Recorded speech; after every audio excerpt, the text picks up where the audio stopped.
Good morning, Tehmina Khan is here in TKMaths. In this video, I will explain the concept of geometric distribution, which is a topic introduced in A-Level Mathematics S1 paper 6. So before we begin, you can note down my blog address, tkmathsisfun.blogspot.com, and you can find the links of all my videos which I have made so far over here. It's easily or user-friendly. So first of all, we will see what is the requirement of this syllabus and what aspects of geometric distribution we will cover. So according to the CAIE syllabus, you need to know the formula for probability for the geometric distribution.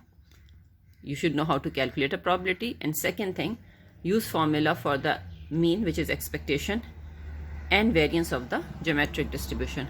So these are the three concepts you need to know and its application in the problems. So we will see what is geometric distribution, what are the conditions of geometric distribution, and then we will see the application in the questions. So the condition for a geometric model are that trials are independently carried out. The outcomes of each trial is either a success or a failure, and the probability P of a successful outcome is the same for each trial. So when we will do questions, for those you have not done binomial, you might not understand this. So when we will see this, the application, the question, you will understand all three conditions. And you need to remember them because at times it is asked in the question, right?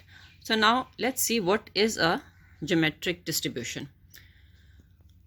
The discrete random variable x is the number of trials needed to obtain the first successful outcome. Now what does it mean? For example, it is written probability of x equals to 2. Now, my random variable x may be talking about getting 5 when you are throwing a dice, right? So if you are throwing a dice and I'm talking about the probability of getting 5, you know it is 1/6. But when I write like this, it means that the probability that first time I will get 5 while I'm throwing was the second time. So when it says to obtain the first time successful outcome, so your successful outcome is getting 5 when you throw a dice. So this means the probability that it will be second time when you will get it 5. So first time failure, I throw a dice, I do not get 5. So first time failure.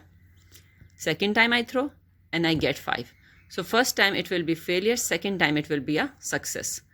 So this is the main thing about the geometric distribution, that it talks about when is the first time in the experiment or whatever you are doing, the successful outcome will happen. And this is the meaning of the random variable there. We will see the application more in the questions. And this is written in geometric distribution also like this. So if it is written like this, x such that geometric is p, it means I'm talking about the probability of a successful outcome. And when I wrote there probability of, you see here, this means I'm talking about probability of getting 5, the example I have taken. When I'm throwing a dice, so probability of getting 5 is 1/6.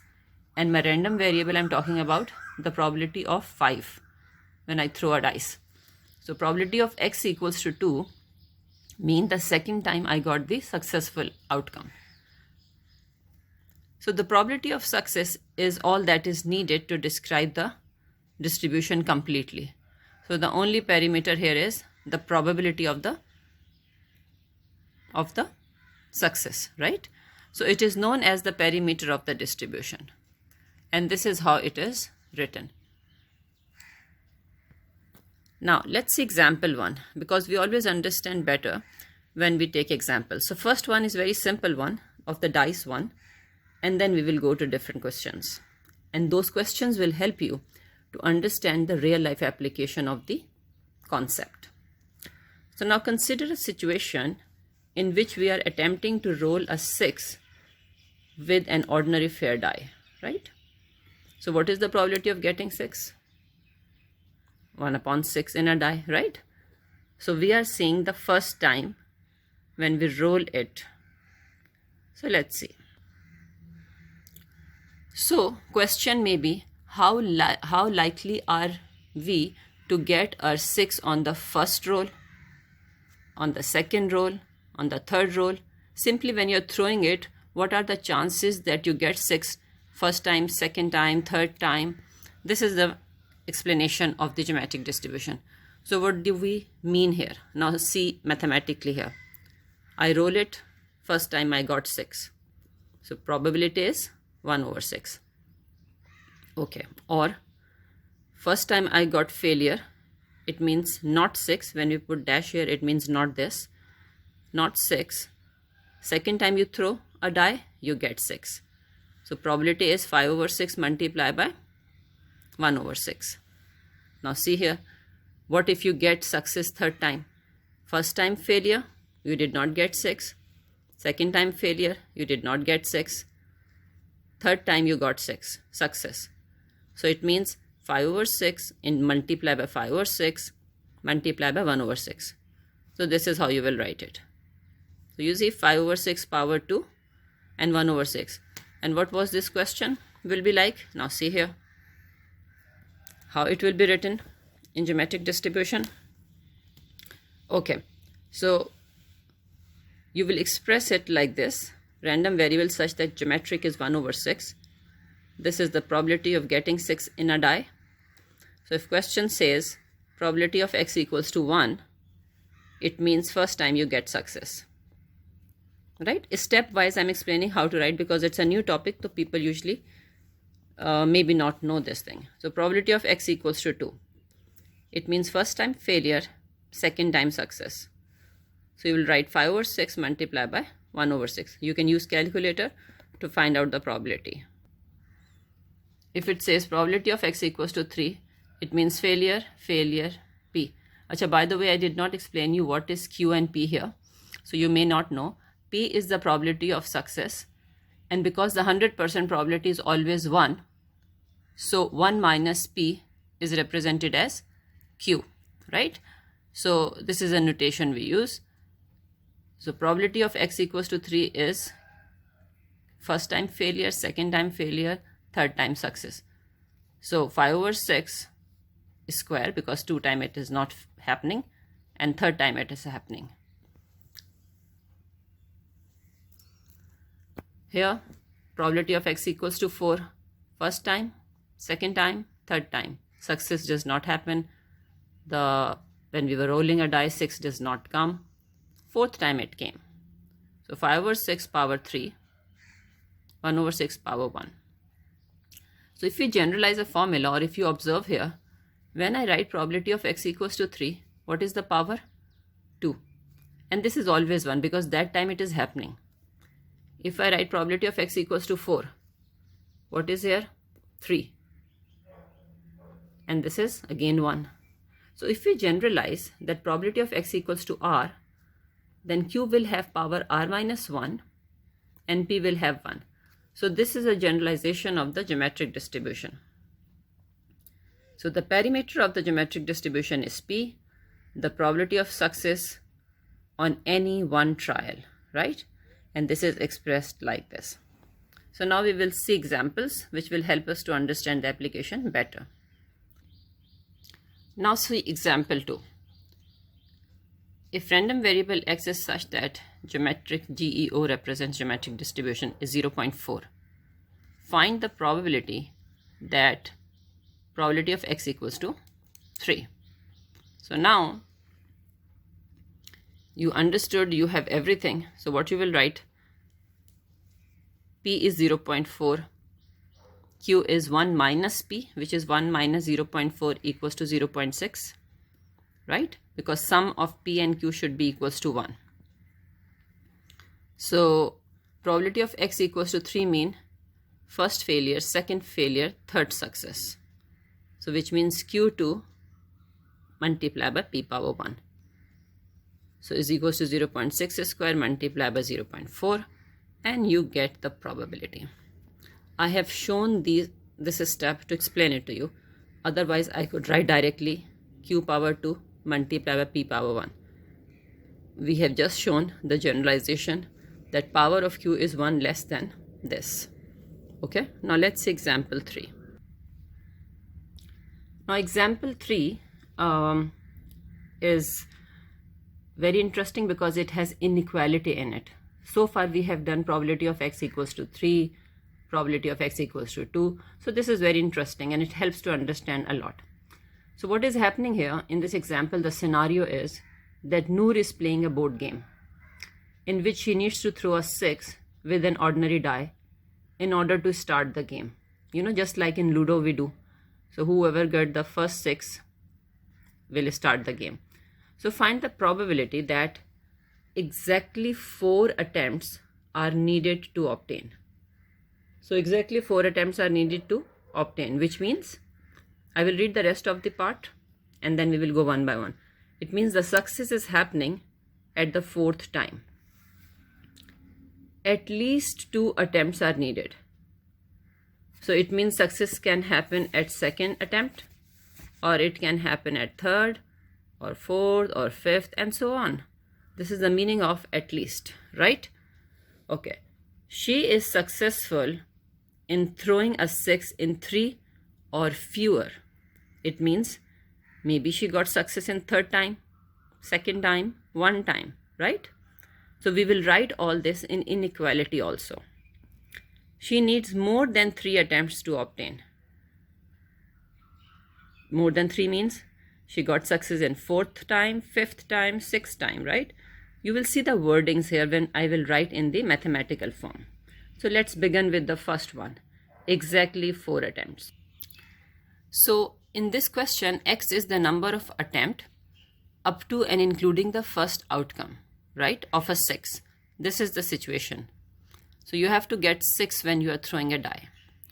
And probability of 6 is 1 over 6. So using geometric distribution model, we have P 1 over 6 and Q 5 over 6 because sum of this equals to 1. So the first part of the question was saying exactly 4 attempts, like you have tried and 4th time you got 6. The success happened at 4th time. So we have just seen the generalization. It is Q power 3. Power is 1 less than this number multiplied by P. So this is my probability of getting 6 at the 4th time. First time when I throw it, 4th time. Second part of the question saying at least 2 attempts, which means probability of x greater than or equals to 2. Now greater than and equal to 2 could be 2nd time, 3rd time, 4th time, and it can go on and on. So you cannot check like that. So what is the reverse way of doing it? Because the 100% probability is 1. So I will say 1 minus probability of x is equals to 1.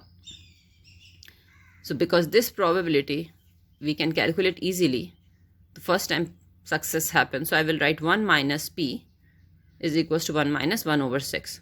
I'm repeating if you did not understand. When it says at least 2 times, at least 3 times, at least 4 times, it means it could happen, in this case, success at the 2nd time, 3rd time, 4th time, 5th time, and so on. So you don't know. So you cannot calculate in this order because there is no end. So what you will do from the 100% probability, which is 1, minus the case which is not considered here. So the case we are not considering, that success is happening at the first time. So that's why we are doing 1 minus p. It means success happened at the first time. So our answer is this, right? For x is greater than equals to 2. Okay, so the third part of the question was saying at least 3 or fewer attempts. So now success can happen 3rd time, 2nd time, 1st time. So now you can easily calculate. By the way, there is no 0 because the first time you throw it is called first trial. So there is no x equals to 0. Children mostly confuses this, or I have experienced this in the class, that they said, Miss, why not be a probability of x equals to 0? Because there is no 0. When you throw it first time, it is counted as first. Okay. So now coming back, probability of x less than equals to 3 mean success can happen any of these time, first time, second time, third time, which means like this: first time success, or first time failure, second time success, or first time failure, second time failure, third time success. So I'm plugging in this formula and getting my probability 0.42. Now the question is any question coming into your mind at this stage? The question is, if my probability of x is less than or equals to 15 instead of 3, because 3 was very simple to calculate. So what do you think I will do? 1, 2, 3, 4, 5 up till 15. It is not impossible, but it will eat up the whole time. So what is the other way? So let's see the alternative of it. So when we are talking about probability of x less than equals to 3, it means success at some trial in the first 3 trials. Okay? Now, 100% probability is 1. So what is the case we are not considering here? Because that case we will subtract from 1 to get the answer of this. Can you think about it? What we are not considering? No success in first 3 trials. So 1 minus probability of no success in first 3 trials. So I will write 1 minus q power 3. Make sense? Because in 3 trials no success is happening. So it will become this. So what helps us to generalize here? Whenever question will say probability of x less than or equals to n, right? We will do 1 minus q power n. So you can note it down somewhere and you can remember it, right? Now let's see the next case.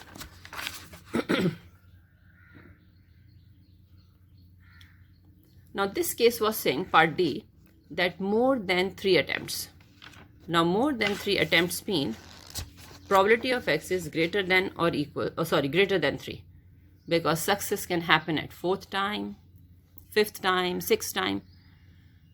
So now again this is not possible to calculate, right? Because it is going on and on and on. So what you will do, we have just learned how to handle x less than equals to cases, right? And we have generalized a formula also. So whenever the greater than question will come, you will do 1 minus probability of x less than equals to that number, whatever is here. Make sense? And you understand reason also. So let's see what it will become now. Because the question is this: third time till third time failure, 4 times success. 4 time failure, 5th time success, and so on. So that's why we have written this formula here, this one. So now we have generalized that probability of x less than equals to 3 is 1 minus q power n. I have just shown you. So I'm in place of this, I'm writing 1 minus q power 3. I open it, minus multiplied by minus will become plus. This cancels out. So what did I get? Q power 3. And q is 5 over 6. So you have calculated here the probability of x greater than 3. So formula will be q power 3, and you understood why. So now we have derived 2 important results. Number 1, this is the geometric distribution and we have seen the example. If question says probability of x less than equals to n, you will write 1 minus q power n. If question says probability of x greater than n, the answer will be q power n, right? It's very simple, and then it will reduce the working also. So we have seen these 2 results now, and we will see 2 more results, because if you see inequality, if it is less than equals to, there will be greater than equals to. If it is greater than, there will be less than also. So we will derive those 2 results with the help of these results, okay, using common sense. So if you want to note it down on the piece of paper on your copy, it's better, it will help you. And you don't need to remember it by heart, because I have just told you logically how we are getting it. So let's see 2 more results. Now this is probability of x less than 3. Right? Now if it is less than 3, you can use less than or equals to 2, because this is the meaning of less than 3. It is happening either second time or at the first time. And we already have this formula. So we got here the general formula that if question says probability of x less than n, right, then it will become what? 1 minus q power n minus 1. Because if you see the relation here, this is 3 and this is 2. So it is 1 less than that. So you get another result here. So please note it down. Now let's see if probability of x is greater than equals to 3. Right? What does it mean? It means probability of x less than 3. And we already have this result. It was 1 minus q power n minus 1. Agreed? From here. So now I'm plugging in place of this formula, and it will help me to get q power 2. You can pause the video, you can write yourself, because sometimes when we write ourselves, we understand better. So you can write yourself and see. So now, after this, you get a general formula that probability of x greater than n is q power n minus n. Because this was 3 here, and this was 2 here, which was 1 less. So that's why for greater than and equals to n, we get q power n minus 1. So with this, I will end this video and writing all the formulae in one go here, which I have just explained through different examples. So you can note it down in your copy. I'm not reading it. You can just read it. Take time. You can pause the video here and note it down. And the other two aspects, which are expectation, which is mean, the formula is mu 1 upon p. And for variance, variance is represented at sigma square q over p square. I'm not showing the derivation here. It is not the requirement of the syllabus. However, those who have inquisitive mind, on the Google you can write, and there are multiple sites. It's very easy related to binomial distribution. Okay. And secondly, if I have not explained here, the reason is that it also need to have an understanding of binomial theorem of topic which we covered in P3, and this is in S1. We usually do it in AS level, not P1, AS level. So that's why I decided not to explain here the reason. Maybe in some video I'll explain you the concept. So thank you very much for watching this video. If you liked it, press like and subscribe, and do see the second video, which will have more example, advanced level, more tricks in it. So it will help you to understand the topic or its application completely. Take care. Bye bye. Allah Hafiz.